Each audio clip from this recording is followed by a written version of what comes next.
Persatuan Islam, persatuan Islam. Wa asyhadu an la ilaha illallah wahdah la syarikalah wa asyhadu anna Muhammadar Rasulullah allati la nabiyya ba'da amma ba'd.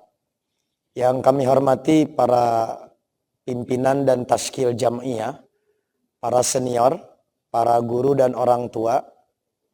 Terlebih dahulu saya memohon maaf yang sebesar-besarnya berdiri di depan karena kesalahan panitia mengundang.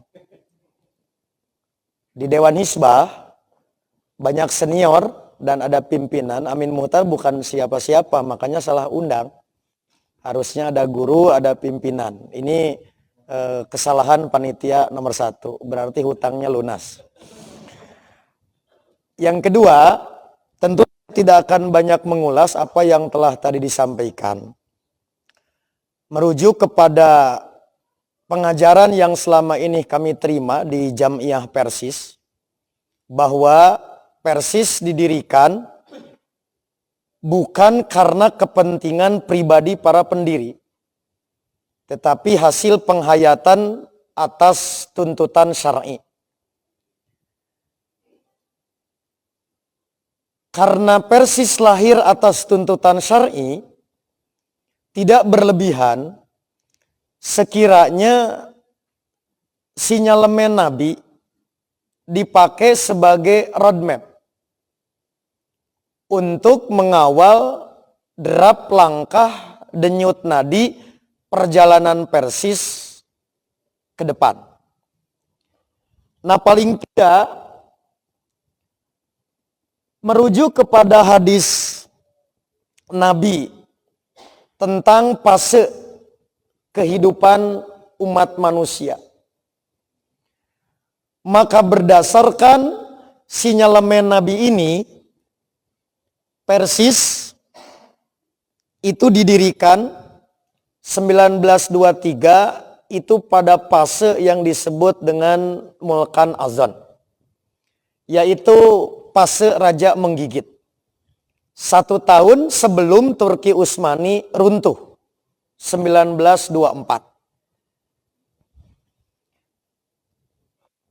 Tahun 2023 berarti Persis akan masuk usia 1 abad, maka posisi Persis berada pada masa transisi, yaitu fase transisi dari era Mulkan Jabriyatan untuk menuju khilafah ala manhaji nubuwah. Maka di era khilafah ala manhaji nubuwah itulah Persis akan berusia 200 tahun. Maka inilah yang saya sebut roadmap. Karena Persis didirikan atas tuntutan syar'i, maka sinyalemen Nabi alangkah pantas dipakai sebagai roadmap untuk mengawal bagaimana Persis ke depan. Jadi yang pertama, Persis lahir di fase terakhir Mulkan Azan, masuk di 1 abad itu di masa Mulkan Jabriyatan.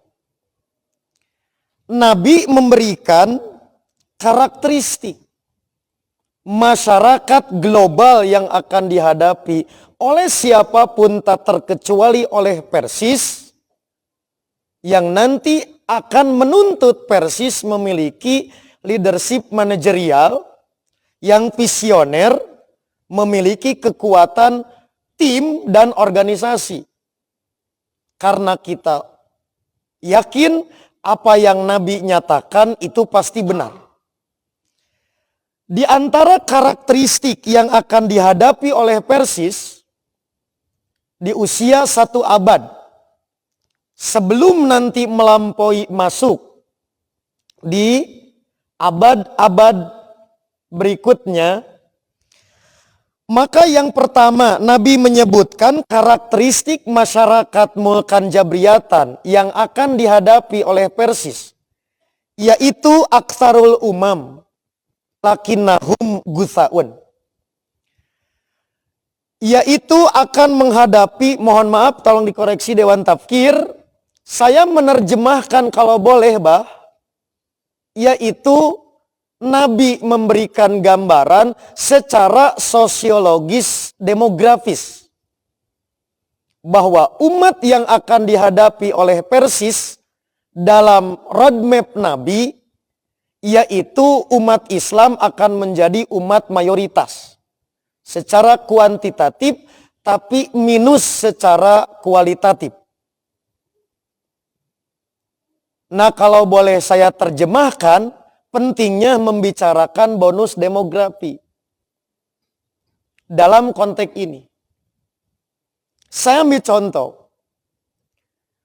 Kalau sekarang kita diberi gambaran oleh Nabi bahwa nanti 2023 umat manusia, umat Islam itu mayoritas, tapi kualitasnya ngedrop. Karena umat Islam mengalami penyakit yang akut stadium 4 yang tidak ada RSUD-nya. Oke, di antaranya apa? Pada masa itu akan terjadi prostitusi intelektual. Terjadi pelacuran akidah. Jadi bahasa Nabi itu yabi'u dinahu bi arodi dunia. Maka agama akan menjadi murah. Jadi idealisme dibarter gitu. Jumlahnya mayoritas. Nah, mari kita terjemahkan kalau boleh dalam konteks bonus demografi. Yang saya pahami, bonus demografi itu jadi bonus kalau kita tidak salah mengelola. Ketika usia produktif 15 sampai 64 akan menjadi 70%. Berarti akan menanggung yang 30% di bawah usia 15, di atas 64-65 kaluhur. Maka potensinya menjadi besar sekiranya dikelola dengan benar. Tetapi sebaliknya, apabila potensi ini tidak kita kelola dengan baik akan menimbulkan masalah baru. Sambil contoh di Jamiah. Tiap tahun Jamiah itu surplus potensi sumber daya manusia paling tidak, tolong dikoreksi, per tahun Persis itu punya potensi kader 5.000 santri alumni. Per tahun seluruh Indonesia. Berarti secara kuantitatif andai kata satu periode menghadapi aksarul umam, minimal ketika tidak bisa menggenapkan, tidak menambah keganjilan yang ada umat Persis. Karena yang tadi 5.000 lulusan pesantren itu menjadi subsidi SDM yang bagi saya akan signifikan. Itu 1 tahun. Sekarang 5 tahun satu periode kepemimpinan 25.000. Batur orang lain ingin punya SDM cari-cari. Kita sudah ada lumbungnya. Tapi bagaimana mengkapitalisasi? Yang bahasa Abah itu bukan sekedar output tapi harus jadi outcome. Sesuai dengan kebutuhan Jamiah. 2, dalam konteks bonus demografi akan terjadi mutasi besar-besaran per periode kepemimpinan. Pasti tiap kepemimpinan nasional Persis itu akan terjadi mutasi. Misalkan dari pemuda ke Persis itu 50%. Apalagi kalau sekarang pemuda dan hima nanti muktamarnya usianya lebih dipercepat kolot. Berarti akan semakin banyak yang cepat mutasi.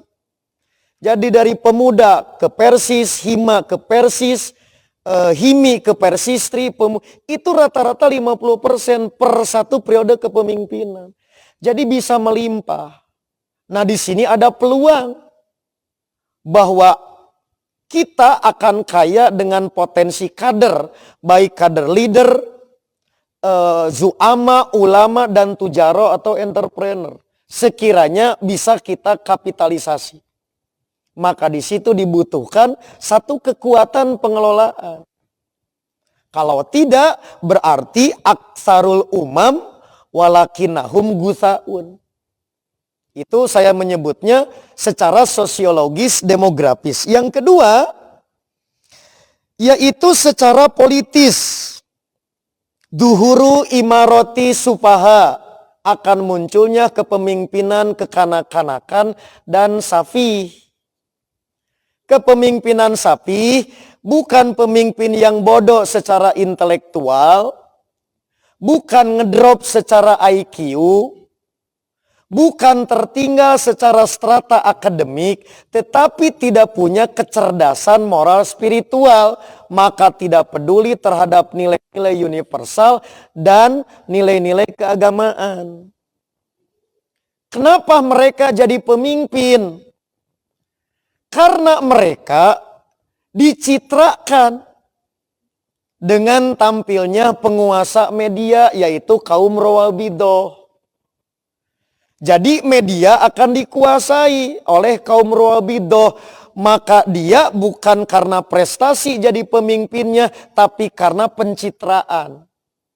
Sehingga orang yang pahlawan dianggap jadi pecundang. Orang yang jujur kemudian dianggap menjadi khianat. Itu karena kepiawaian kaum Rawabidah. Maka awam dibentuk opininya. Kalau masyarakat tidak tertipu akan muncul surotuh. Surotuh itu algojo atau ajudan. Ini sinyalemen Nabi. Bukan analisa geopolitik. Sementara kita yakin apa yang dinyatakan oleh Nabi pasti terjadi. Dan itu suka atau tidak suka, Persis akan berada di sana. Jadi ini secara politis, yaitu imaratus supaha, adanya duhuru syurotuh, kemudian adanya kaum ruwaibidoh, yaitu menguasai arus informasi dan jalur komunikasi media. Yang terakhir, yaitu akan munculnya khobisul kasbi, yaitu masyarakat secara ekonomis, orang tidak memperdulikan dari mana dia mendapatkan. Masyarakat zaman nanti Persis 1 abad, masyarakat pertumbuhan ekonominya bertumpu pada kapitalisme dan berbasis riba. Dalam hadis Bukhari dinyatakan ya'ti ala nasi zamanun, akan datang kepada manusia satu masa layu balil mar'u mimma akhoda. Orang sudah tidak peduli dari mana dia mengambil, maka itulah yang akan kita hadapi. Oke, jadi inilah sekali lagi saya menyebut roadmap. Di depan mata kita akan menghadapi karakteristik masyarakat yang demikian. Maka harus bagaimana? Nabi selalu mengingatkan kepada kita. Mohon maaf yang sebesar-besarnya, ini pandangan personal, Bah, ya. Tidak pandangan institusi Dewan Hizbahnya. Tetapi pandangan Amin Muhtar. Berdasarkan sinyalemen Nabi, maka keadaan demikian bisa dihadapi oleh Persis. Sebab ideologinya cuma 3. 1, melawan arus. 2, bermain arus. 3, nyebrang arus. Karena enggak mungkin keempat terbawa arus. Mohon maaf yang sebesar-besarnya hasil pembacaan saya, 3 ideologi ini pernah dimainkan. Pernah melawan arus, pernah bermain di arus. Ustadz Abdurrahman mengambil menyeberang arus. Karena terlalu kuat arusnya. Juga kita mulai kekurangan kader yang piawai. Maka menyelamatkan mentas arus itu masih mungkin selama ada soliditas dan perahunya kokoh. Sekiranya kita hari ini menghadapi sinyalemen Nabi 2023, jalan terakhir nyebrang pun ragu. Sekiranya perahunya tidak kokoh, para penumpang antara ABK dan nakodanya tidak solid. Maka harus ada skoci-skoci baru. Jangan sampai ada Persis Perjuangan. Ini di antara catatan-catatan penting. Oke, akhirnya ini pandangan saya pribadi. Maka menghadapi situasi demikian, suka atau tidak suka, ini realitas yang akan dihadapi oleh Persis, juga oleh ormas dakwah yang lain. Satu, diharuskan adanya leadership manajerial profesional. Sudah tidak bisa ditawar, bah. Kalau masih banyak menggunakan toleransi di dalam sistem manajemen, saya kira jangankan menghadapi Ruwabidoh, menghadapi kemarin saja Lonte, repot. Itu contoh belum Ruwabidoh padahal. Itu mungkin ecek-eceknya. Kita belepotan harus bagaimana. Ente dilawan, diomongen, dilawan kalakah itu nu naik rating. Kan gitu. Ini contoh. Jadi syarat mutlak Persis untuk ke depan, leadership manajerial harus tangguh. Kemudian punya kepemimpinan yang visioner. Jadi sudah bisa nebak arah ini. Sehingga tidak akan menunggu sifatnya kejadian, tapi proaktif, bukan reaktif. Karena Nabi sudah memberikan paling tidak kisi-kisinya. Kemudian punya semangat melakukan pembaruan. Tadi saya pasti akan selalu sepakat dengan senior saya di Pemuda. Kita tidak akan pernah melakukan perubahan di aspek sawabit. Tetapi harus dilakukan perubahan memang di mutagoyirot, di variabelnya. Apa? Dinamisasi. Menyangkut masalah paradigma, kemudian format dan gerakan dakwah serta peta dakwahnya. Karena ini adalah selain tadi tuntutan seorang ahlul ilmi yang harus selalu mengupdate diri, upgrading diri, juga tuntutan sosial politik yang semakin deras pasti datang menerpa. Suka atau tidak suka pasti datang. Maka di wilayah mutagoyirot itu pasti harus dilakukan. Kemudian yang tak kalah penting, yaitu kepemimpinan yang punya spirit mensanding bukan mentanding. Kepemimpinan yang berpola pikir kolaborasi bukan selalu kompetisi. Kepemimpinan yang berkarakter merangkul bukan memukul. Seorang pemimpin di Persis yang akrab dengan wacana pemikiran Islam klasik tapi fasih dengan isu-isu kontemporer dan dia mampu menerjemahkan dalam kebijakan. Terakhir, karena sudah jam 5. Nah, kepemimpinan demikian tetap tidak mungkin bisa eksis survive di Jamiah tanpa ditopang oleh super team, bukan oleh Superman. Walaupun suatu saat Superman penting dalam situasi tertentu. Maka mohon maaf yang sebesar-besarnya, salah satu kebutuhan super team yang hari ini mendesak, itulah kekuatan orang tua kita, yaitu melakukan agitasi dan propaganda melalui media. Maka saat ulama, saat masyarakat, semua selalu merujuk kepada literatur klasik.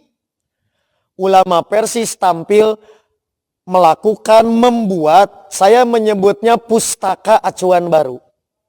Jadi orang sedang balik lagi ke Timur Tengah, ke Barat, Persis membuat pustaka baru acuan. Maka disitulah kekuatan agitasi dan propaganda.